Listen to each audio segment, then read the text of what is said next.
बोलो मर्यादा पुरुषोत्तम श्री राम की जय। धर्म से लगातार जुड़े रहने के लिए और हर मंगलवार, गुरुवार, शनिवार और रविवार को हमारे वीडियोस पाने के लिए चैनल को अभी सब्सक्राइब करें और बेल आइकन दबाकर ऑल वाला नोटिफिकेशन चुनें। मर्यादा पुरुषोत्तम भगवान श्री राम के परम भक्त श्री हनुमान के बारे में कौन नहीं जानता, और यह भी जानते हैं कि दशरथ नंदन राम हनुमान के हृदय में बसते हैं। लेकिन क्या आपको यह पता है कि एक बार पवनसुत हनुमान श्री राम जी से ही लड़ने पहुंच गए थे? हो सकता है यह जानकर आपको हैरानी हो, लेकिन यह सत्य है और इस घटना का जिक्र श्री राम कथा में भी सुनने और पढ़ने को मिलता है। लेकिन इससे भी ज्यादा हैरान कर देने वाली बात यह है कि पवनसुत जब श्री राम से लड़ने के लिए तैयार हुए तो उन्होंने सौगंध भी मर्यादा पुरुषोत्तम की ही ली। आइए जानते हैं कि ऐसा क्या हुआ था कि श्री राम के परम भक्त पवनसुत को उनसे युद्ध करना पड़ा। स्वागत है आपका आस्तिक स्पिरिचुअल सीक्रेट्स में। आगे बढ़ने से पहले वीडियो को अभी लाइक कर लीजिए। एक बार सुमेरु पर्वत पर सभी संतों की सभा का आयोजन हुआ। केवर्त देश के राजा सुकंद भी उसी सभा में सभी संतों का आशीर्वाद लेने के लिए जा रहे थे। रास्ते में उन्हें देवर्षि नारद मिले। राजा सुकंद ने उन्हें प्रणाम किया। इस पर श्री नारद जी ने उन्हें आशीर्वाद देकर यात्रा का प्रयोजन पूछा। राजा सुकंद ने उन्हें संत सभा के आयोजन की सारी बात बताई। इस पर नारद मुनि ने कहा, अच्छा है, संतों की सभा में जरूर जाना चाहिए। ऐसा कहकर सुकंद को जाने का आदेश दिया। सुकंद जैसे ही सभा में जाने के लिए प्रस्थान करने लगे, वैसे ही नारद जी ने उन्हें आवाज दी। इसके बाद कहा कि जिस सभा में तुम जा रहे हो उसमें सभी को प्रणाम करना, लेकिन ऋषि विश्वामित्र का अभिवादन बिल्कुल भी मत करना। इस पर सुकंद ने पूछा कि यह तो उचित नहीं है। तब श्री नारद जी ने कहा कि तुम भी राजा हो, वे भी पहले राजा ही थे, अब संत हो गए हैं, मत करना प्रणाम। राजा सुकंद ने किया भी ठीक वैसा ही। सभा के समाप्त होते ही विश्वामित्र जी श्री राम जी से मिलने पहुंचे। वहां पहुंचकर उन्होंने बताया कि उनका अपमान हुआ है। वह इसे भूल भी जाते, लेकिन यह तो संत परंपरा का अपमान है। राम जी ने पूछा, गुरुजी क्या हुआ है? तब विश्वामित्र जी ने कहा कि मेरा अपमान हुआ है। राम जी ने पूछा, किसने किया है? तब विश्वामित्र जी ने पूछा कि जानकर करोगे भी क्या?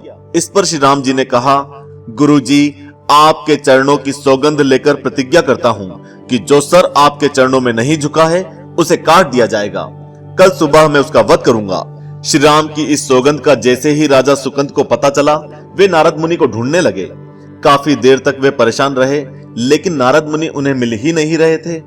व्याकुल होकर जब वे रोने लगे, तब नारद जी प्रकट हुए। सुकंद ने हाथ जोड़कर उन्हें सारी बात कह सुनाई, साथ ही प्राणदान की विनती की। इस पर नारद जी ने उन्हें माता अंजनी की शरण में जाने की सलाह दी। यह भी कहा कि अगर उन्होंने तुम्हें बचाने का वचन दे दिया तो तुम जरूर बच जाओगे। लेकिन यह भी कहा कि वे किसी को यह नहीं बताएंगे कि नारद जी ने उन्हें यह सलाह दी है। राजा सुकंद के रोने की आवाज सुनकर माता अंजनी बाहर पहुंची। तब उन्होंने कहा कि माता मुझे बचा लें, अन्यथा विश्वामित्र जी मुझे मार डालेंगे। इस पर माता अंजनी ने सुकंद को उसके प्राण बचाने का वचन दिया। उन्होंने कहा कि तुम शरण में हो, तुम्हें कोई नहीं मार सकता। इसके बाद राजा सुकंद को विश्राम करने के लिए कहा। शाम ढले जब हनुमान जी माता अंजनी के पास पहुंचे तो उन्होंने सारी बात बताई, लेकिन सुकंद को बुलाने से पहले पवनसुत से सौगंध लेने को कहा।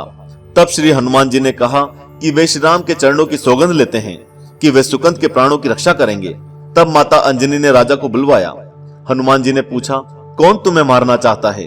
तब सुकंद ने बताया कि श्री राम उन्हें मार डालेंगे। इतना सुनते ही माता अंजनी हैरान रह गई। उन्होंने कहा कि तुमने तो विश्वामित्र जी का नाम लिया था। तब राजा ने कहा कि नहीं, वे तो मरवा डालना चाहते हैं, लेकिन मारेंगे तो राम ही। हनुमान जी ने राजा सुकंद को उनकी राजधानी में छोड़ा और श्री राम के दरबार में पहुंचे। वहां पहुंचकर उन्होंने राम जी से पूछा कि वे कहां जा रहे हैं। तब मर्यादा पुरुषोत्तम ने बताया कि वे राजा सुकंद का वध करने जा रहे हैं। तब हनुमान जी ने कहा, प्रभु उसे मत मारिए। राम जी ने कहा कि वे तो अपने गुरु की सौगंध ले चुके हैं, अब पीछे नहीं हट सकते। हनुमान जी ने कहा, प्रभु मैंने उसके प्राणों की रक्षा के लिए अपने इष्ट देव यानी कि आपकी सौगंध ली है। तब राम जी कहते हैं, ठीक है, तुम अपना वचन निभाओ, मैं तो उसे मारूंगा। हनुमान जी राजा सुकंद को लेकर पर्वत पर पहुंचे और राम नाम का कीर्तन करने लगे। उधर राम जी राजा सुकंद को मारने के लिए उनकी राजधानी पहुंचे, लेकिन वे नहीं मिले। तब वे उन्हें ढूंढते हुए पर्वत पर पहुंचे। राम जी को देखते ही सुकंद डर गए। उन्होंने कहा, अब तो राम जी उसे मार ही डालेंगे। वे बार बार हनुमान जी से पूछते कि क्या वे बच जाएंगे। तब हनुमान जी ने कहा कि राम मंत्र का जाप करते रहो और निश्चिंत रहो, भगवान नाम पर पूरा भरोसा रखो।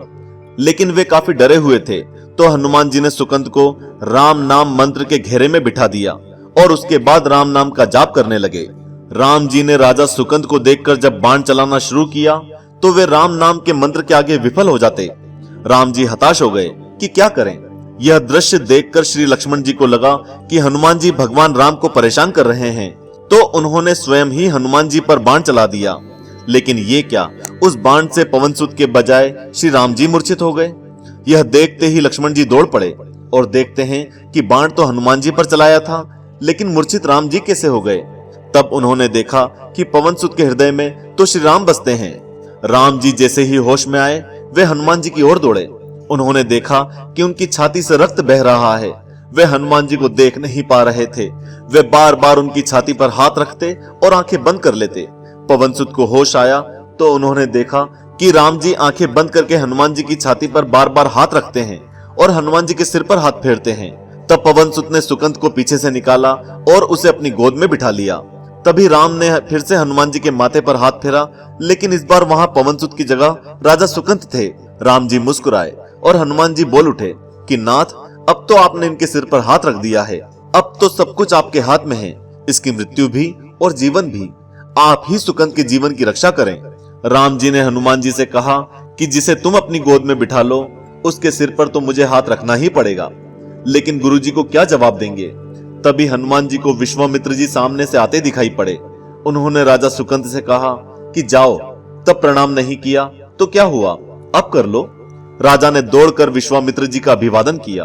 वे भी प्रसन्न हो गए और बोले, राम, इसे क्षमा कर दो। मैंने इसे क्षमा कर दिया, क्योंकि संत का काम मिटाना नहीं बल्कि सुधारना होता है। ये भी सुधर गया है। उन्होंने सुकंद से पूछा कि संत का सम्मान न करने की सलाह तुम्हें किस कुसंगति से मिली। राजा सुकंद विश्वामित्र जी से कुछ कहते इससे पहले नारद मुनि प्रकट हो गए। उन्होंने सारी घटना कह सुनाई। तब विश्वामित्र जी ने पूछा कि नारद, तुमने ऐसी सलाह क्यों दी। तब नारद जी ने कहा कि अक्सर ही लोग मुझसे पूछते हैं कि राम बड़े हैं या राम का नाम बड़ा है, तो मैंने सोचा कि क्यों ना कोई लीला हो जाए कि लोग अपने आप में ही समझ लें कि भगवान से अधिक भगवान के नाम की महिमा है।